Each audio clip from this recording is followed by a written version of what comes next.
Duo pengedar narkoba berinisial DP dan EF diciduk Badan Narkotika Nasional Kota Denpasar di Jalan Mekarsari Banjarmumul, Benoa, Kuta Selatan, Badung, Selasa 28 September.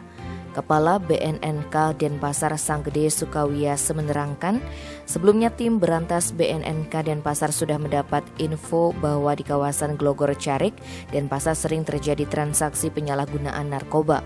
Saat tim berantas melaksanakan penyelidikan, petugas melihat dua orang mengambil suatu barang di sebuah gang. Ketika hendak diamankan, mereka langsung kabur menggunakan sepeda motor.